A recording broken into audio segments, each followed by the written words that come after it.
আমাদের এসএসসি এক্সামের পরীক্ষার্থীর কি অবস্থা দেখেন। শুরুতেই তো দেখতে পেলেন আমার ছোট ভাইয়ের অবস্থা, যে কিনা এসএসসি পরীক্ষার্থী, আর তার রেজাল্টের টেনশনে সে একদমই অবস্থা খারাপ। হ্যালো এভরিওয়ান, আসসালামু আলাইকুম। সবাই কেমন আছেন? আশা করি সবাই অনেক বেশি ভালো আছেন। যে যেখান থেকে আমার ভিডিওটা দেখতেছেন সবাইকে অসংখ্য অসংখ্য ধন্যবাদ।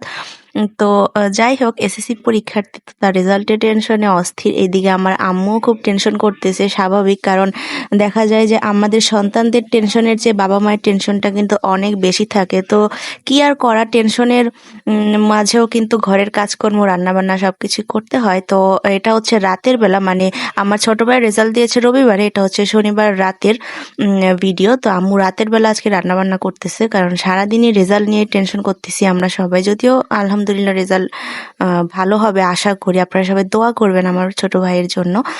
তো এই তো আম্মু আজকে লাউ রান্না করবে। তো আব্বু আজকে বড় একটা লাউ নিয়ে আসছে, আর লাউটা কিন্তু একদমই কচি ছিল। আব্বু কিন্তু সচরাচর এরকম ভালো লাউ কখনো আনতে পারে না।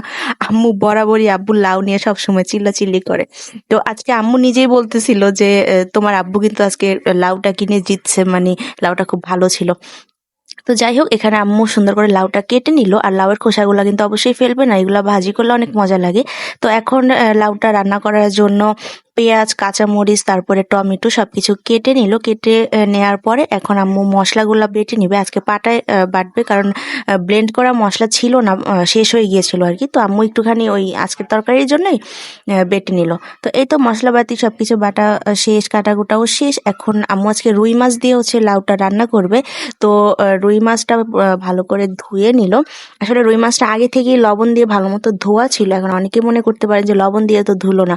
আসলে আম্মু যখন আমাদের বাসায় যখন মাছ নিয়ে আসে, তখনই হচ্ছে আম্মু একবারে কেটে লবণ দিয়ে ধুয়ে রেডি করে রাখে, জাস্ট রান্নার সময় 2-1 বার ধুয়ে নেয়। তো এই তো আমাদের মাছটাও এখানে ধোয়া শেষ। এখন হচ্ছে গিয়ে আম্মু লাউটা ধুয়ে নিল। লাউটা একটু বড় বড় করে কাটছে, কারণ যখন এটা রান্না করাবে তখন এটা অটোমেটিক মানে সিদ্ধ হয়ে ছোট হয়ে যাবে, যেহেতু একদমই কচি লাউ।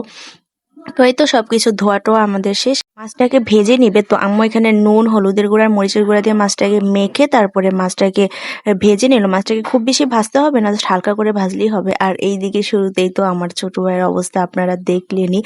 সে তার রেজাল্টের টেনশনে মানে আগের দিন থেকে খাওয়া দাওয়া সব মানে বন্ধ করে দিছে, এমন অবস্থা, চোখ টোক এরকম মানে উল্টায় গেছে। তো যাই হোক, কোচিং থেকে এসে এখন মানে লেটকায় পড়ে শুয়ে আছে। তো আমি এটা একটু ভিডিও করে নিছি, মানে জাস্ট মজা করে আর কি। যাই হোক, তো আমাদের এখানে মাছটা ভাজা হয়ে গিয়েছে। এখন আম্মু মাছটাকে নামিয়ে তরকারিটা বসিয়ে দিবে। তো আম্মু আজকে বড় একটা হাঁড়ি নিয়েছে, একদম মানে বড় একটা পাতিল ভরে তরকারি রান্না করে রাখবে, যাতে আমার ভাইয়ের পরের দিন রেজাল্ট দিবে সেদিন যাতে রান্না বান্নার কোনো প্যারা আম্মুর না লাগে।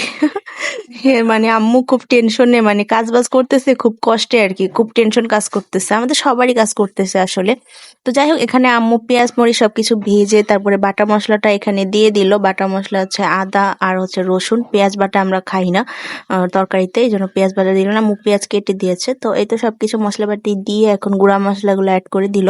পরিমাণ মতো লবণ, তারপর হলুদের গুঁড়া, মরিচের গুঁড়া, ধনে জিরা সবকিছু দিয়ে এখন মশলাটাকে ভালো মতো কষাতে হবে।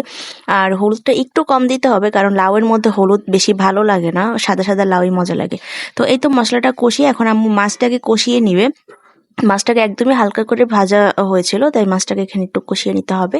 তো এই তো আম্মু মাছটা দিয়ে দিল। মাছটা দিয়ে এখন এই তো মানে নাড়াচাড়া করার কোনো অপশন নাই, আম্মু এখন পাতিলটাকে ঘুরিয়ে ঘুরিয়ে দিচ্ছে। আর এই পাতিল ঘোরানোটা কিন্তু মায়েদের অন্যরকম একটা আর্ট, যেটা আমার খুব পছন্দ। আমার মতো এরকম কার কার পছন্দ অবশ্যই কিন্তু কমেন্ট সেকশনে জানাবেন।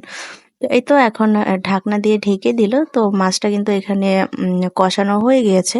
তো কিছুক্ষণ কষানো হলে এখন হচ্ছে মাছটাকে উঠিয়ে তারপরে লাউটাও একই মশলার ভিতরে কষিয়ে নিতে হবে। তো মাছটা উঠিয়ে নেওয়ার পরে এখন আম্মু এই তো ধুয়ে রাখা লাউগুলা দিয়ে দিল। লাউগুলা একদমই মানে কচি ছিল, আজকে লাউটা অনেক সুন্দর ছিল আর খাইতেও অনেক মজা ছিল। তো এই তো লাউটা এখন ভালো মতো কষিয়ে নিতে হবে, একটু সময় নিয়ে কষাতে হবে, পানি দেওয়া যাবে না, যেহেতু মানে লাউটা কচি তাই এখান থেকে অনেকটা পানি উঠবে। আর লাউটা পানি ছাড়া সিদ্ধ করলে ভালো। তো আম্মু এখানে ঢাকনা দিয়ে ঢেকে দিল। তো কিছুক্ষণ পর ঢাকনা উঠিয়ে নিল। এই তো লাউ থেকে অনেকটা পানি উঠেছে। আমাদের এই তরকারিতে এক্সট্রা কোনো ঝোলের জন্য পানি দেওয়াই লাগে না, একদম অনেক পানি উঠেছিল। এই তো এখানে লাউটা কষানো শেষ, আর পানিও যথেষ্ট উঠেছে ঝোলের জন্য, এক্সট্রা কোনো পানি খুব একটা দেওয়ার প্রয়োজন পড়ে না। তাও আম্মু সামান্য একটু দিয়ে দিল। দিয়ে এখন হচ্ছে মাছটাকে উপর থেকে বসিয়ে দিল। তো মাছটা দেওয়ার পরে এখন হচ্ছে টমেটোটা দিয়ে দিল, আর সাদা সাদা লাউয়ের ভিতরে লাল লাল টমেটো দিলে কিন্তু অনেক সুন্দর লাগে, তাই না? টমেটোতে খুব একটা টেস্ট আসবে না তরকারিতে, কিন্তু দেখতে খুব সুন্দর লাগে। তো সাদা লাউয়ের ভিতরে লাল টমেটো আম্মু দিয়ে দিল, আর চেহারাটাই কিন্তু একদমই বদলে গেছে তরকারিটার, তাই না? দেখতে খুবই সুন্দর লাগতেছিল। তো যাই হোক, এখানে আমাদের সবকিছু দেওয়া শেষ। এখন ঝোলটা একটুখানি ফুটিয়ে নিলেই কিন্তু আমাদের তরকারিটা রেডি। খুব বেশি ঝোল ঘন করার প্রয়োজন নেই, লাউয়ের তরকারিতে ঝোল একটু পাতলাই মজা লাগে। তো এই তো সবকিছু দেয়া শেষ, এখন ঝোলটা ফুটে গিয়েছে। তো আম্মু এখানে লাস্টে ধনিয়া পাতা দিয়ে দিল। যাই হোক, ভিডিওটা আর লম্বা করবো না, আজকের মতো রান্না বান্না এখানেই শেষ। সবাই আমার ভাইয়ের জন্য দোয়া করবেন যেন ওর রেজাল্টটা ভালো হয়। আর আপনারা সবাই ভালো থাকবেন। ভিডিওটা ভালো লাগলে লাইক কমেন্ট শেয়ার করে পাশেই থাকবেন। ফেসবুক পেজটা ফলো দিবেন আর ইউটিউব চ্যানেলটা সাবস্ক্রাইব করবেন। সবাই ভালো থাকবেন। আল্লাহ হাফেজ।